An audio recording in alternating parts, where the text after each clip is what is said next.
Okay, welcome to OCD Whisperer Podcast. And today I have a really awesome guest for the show. His name is Ethan Smith. He is the National OCD Advocate with IOCDF. He's also a writer, director, and producer. Welcome to the show, Ethan. Hi, Christina. Thanks for having me. Hi, thank you for coming on. So one of the things that I do on my show when I interview folks is I like to kind of dive right in and have really real, honest conversations about maybe a couple of topics. So with you, one of the things I wanted to ask you is that I know that you've been dealing and battling with OCD and you've been in recovery. And I think, some questions that I hear folks ask often is, what is the hardest thing about your OCD recovery? Because everybody, when they're on their journey, I think in the beginning thinks, oh my God, I don't know if this will ever go away or if I can ever get better. And I think it'll be so great to hear from you, somebody who's been through it, what was that like? And what was something that was really difficult as you were on that journey? Yeah, it's a great question. And I only know how to have open and honest, real conversations. So I'm totally down with this. Two things come to mind initially. I think it's important to note that management of OCD, is an amazing life. And I think, joining those two things together is important because we attach so much comfort to this idea of cured and getting rid of and things like that. And so, I think when we're in treatment and therapy and we're really deep into exposure response prevention and OCD is loud and we're feeling really awful and uncomfortable, the idea of like, oh, well, this might get better, but it doesn't go away, it doesn't sound that appealing. It's like, is my life always going to feel like this? Am I always going to be this tired from fighting OCD? Is this what it's going to look like the rest of my life? And so the short answer is no, it isn't. Especially if you dive into the treatment and the ERP and whatever other modalities of treatment you do. And life beyond, the treatment of OCD, really in your management and maintenance phase, can really be beautiful. And I know it is for me. And I always like to preface by saying, now that doesn't mean that I don't have obsessions, that I don't, do compulsions, that every day is perfect or amazing. I always like to say I'm living a full life. I didn't say joy. I didn't say happy, always happy. It's full. But I think full is important because that is life, right? Life is comprised of ups and downs and goods and bads and happies and sads. And I know that if I'm experiencing those things, then I'm experiencing life. And that's a win because OCD really sidelines you. I know it sidelined me for many years since I was born. And then as I got older, in my late 20s and early 30s, before I found real treatment for OCD, just took me out of life completely. So to be able to sort of live in the stage of maintenance and management, and manage it in a way where I can live a full life, where OCD doesn't dictate my decisions or my functionality. It doesn't choose what I'm going to do. I choose my values instead of OCD. That's a beautiful thing. So I want to associate that with management and maintenance. So yes, it's a chronic condition. There's no cure so far. But if a diabetic or someone with MS, they have really good days and really bad days. And that's kind of the journey of the OCD, for a lot of individuals with OCD is I try to live sort of the mantra of more good days than bad. And I can apply that to really anything, more good hours than bad hours in a day, more good days than bad days in a week, and so forth and so on. And I try to really live by that. That allows me some compassion with myself and be able to experience rough days. And maybe I'm not making the best choices. And other times, I'm making really good choices. And then I reflect back and I think, okay, well, out of that month, I had, 4 or 5 bad days. That's pretty good. I could beat myself up over that, but why? Because, the grand scheme of things. So I think you can live a beautiful full life, successfully managing and remaining in maintenance of OCD. But it requires really just handing over the keys and giving into and surrendering to the treatment itself. Also, it's important to note that I do, ERP every day. It doesn't mean that I actively participate in an exercise like in treatment, but I choose things that are uncomfortable all the time. Sometimes my OCD is really loud. Sometimes it's whispers and I barely notice it's around for days or sometimes weeks. I'll have weeks when I, compulse a little bit, and then I'll have weeks when I compulse a little bit more, and some weeks where I don't compulse at all. So it's just about a balance, but life is amazing. I think the other half of that, Christina, is this idea, this reality of, getting OCD under control and then life is going to be easy. And I think that is a big myth. And I know that I bought into that belief. And I think you need that to get better. I think you need that belief that if I can just get over this OCD hump, that I can really take control of my life. And that is very, very true. And honestly, the treatment for OCD really, really sets you up for a beautiful, successful life, not just only in handling OCD, but really anything else. Acceptance commitment therapy is fantastic. There's so many modalities of treatment that really benefit you through your life journey. But I think what's important to note is life is hard. Life is hard for everyone, whether you have OCD, have anxiety, or don't have a mental illness. Life is hard. And just because you get your OCD under control doesn't mean that life is just going to be easy. And I think that hit me really hard in the beginning, just being honest and truthful. Yeah. I really thought like, oh, let me get OCD under control, and then my career is going to be amazing. I'm going to meet the girl of my dreams, and I'm going to be set for life. And that's kind of how my brain, in a black and white way, imagined things moving forward. Didn't quite play out like that, but I think I can appreciate the journey very much. And today living very much a life that I never thought I would live, but I'm living it. So that's awesome. Yeah, I mean, you hit on so many incredible points. Most listeners who know or who have been following know I also have OCD, and my journey has been, it's just taken a lot longer to learn that it was in fact OCD, that's what was happening. So, but yeah, you're exactly right. It is incredible when you apply the tools. And with everything you're saying, I think one of the other questions I have is, quite often, and even when you think back to yourself, when you were first in this place and you were even just trying to grasp that principle and the concept of, I would be facing my fear, like, what do you mean, right? Like when you hear that initially, it can be a little bit jarring and shocking, and you're so in your head oftentimes, and so everything's so catastrophic, and it feels very scary. It feels very real. And, to even have that notion of, you want me to have or have a bad thought, or, with exposure work, right? When you hear exposure, response prevention, like, exposed to my fear, exposed to this thought, like, what, how, what, right? I think there can be difficulty just to wrap your brain around it. So what's something that you might, or how might you help somebody conceptualize that, or kind of wrap their brain around that concept?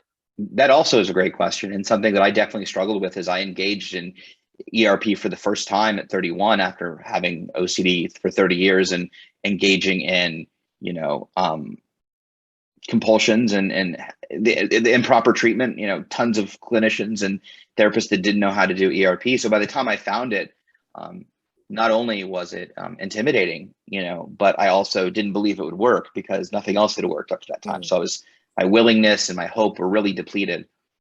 It's a really, really good question. And I think there's a couple ways to look at this.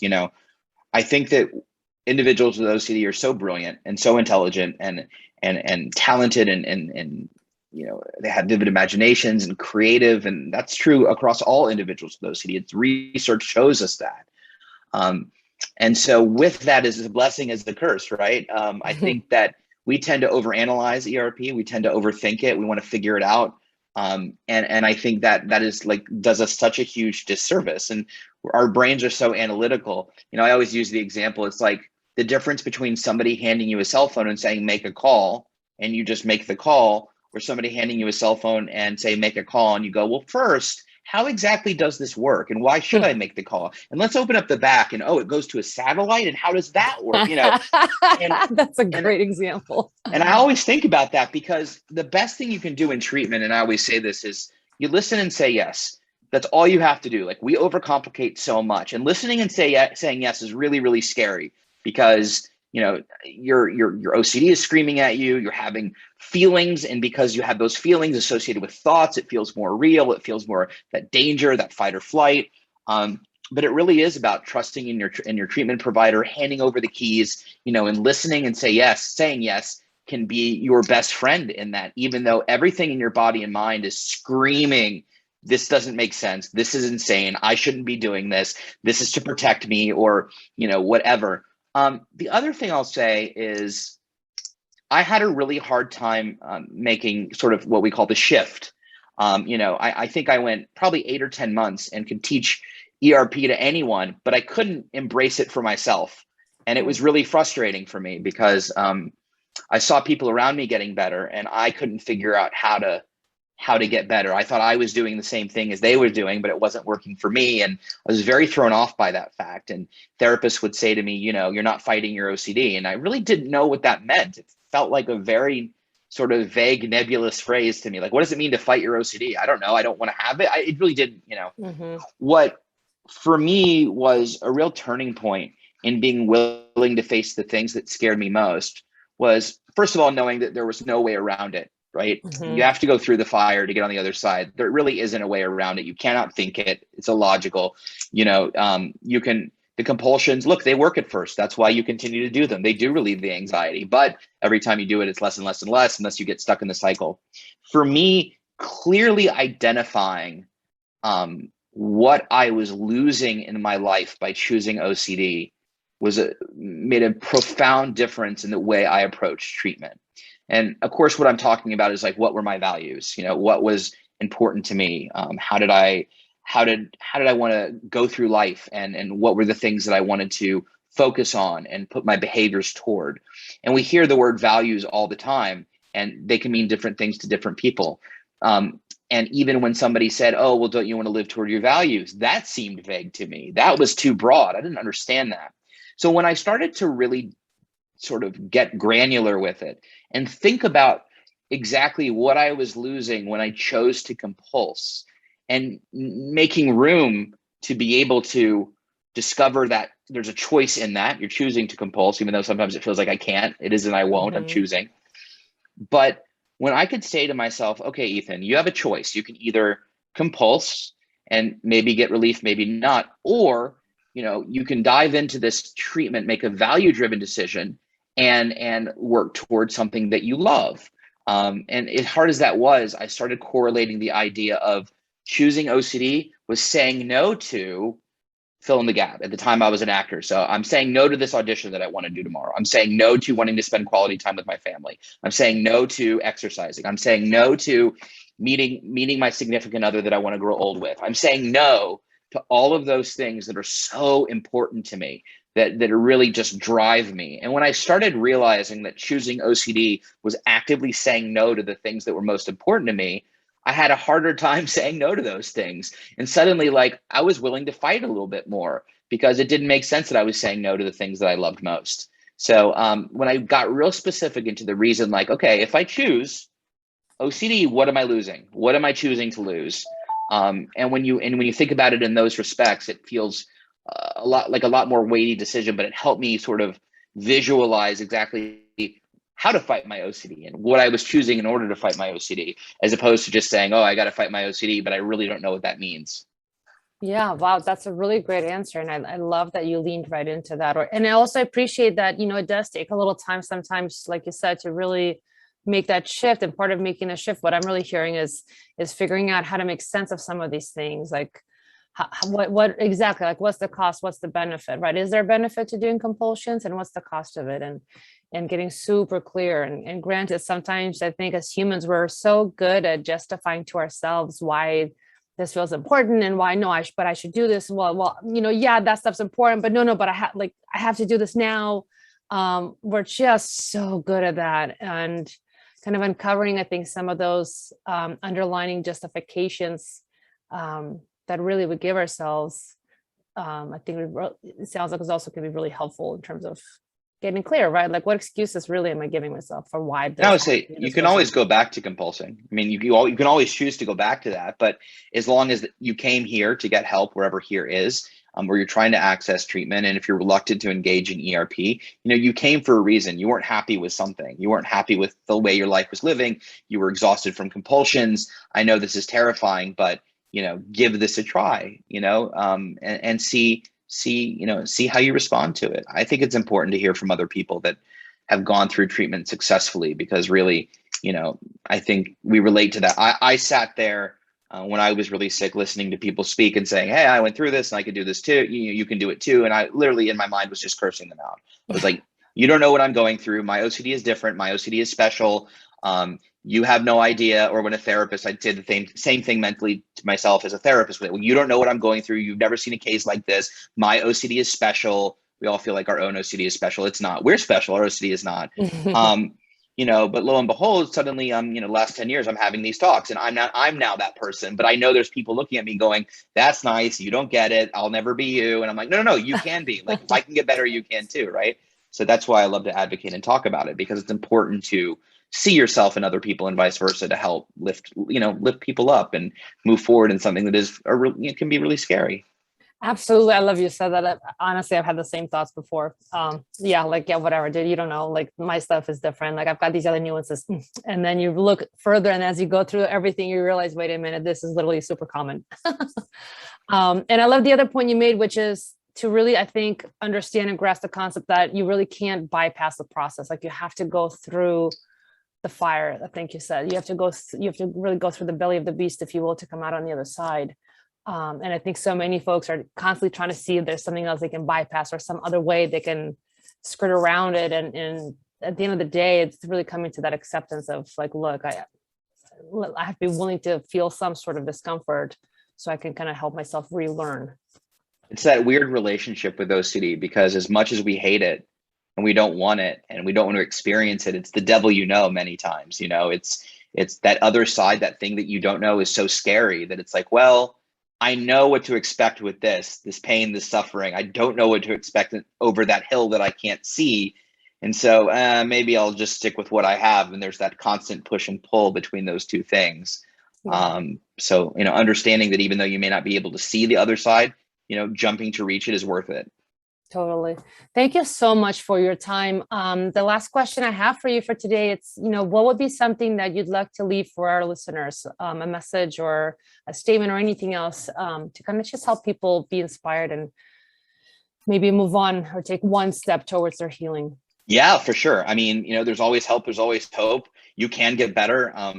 I definitely thought, OCD would kill me. I felt that in my bones. A bunch of amazing folks didn't give up on me. And I'm here now and doing my best to raise as much awareness and advocacy as possible, to let you know that you're not alone, to let you know you're not the only one, to let you know that your thoughts are not are strange or weird or dangerous, or that you're bizarre, that your thoughts are no different than anyone else's thoughts. We just have this little glitch that, allows it to get sticky.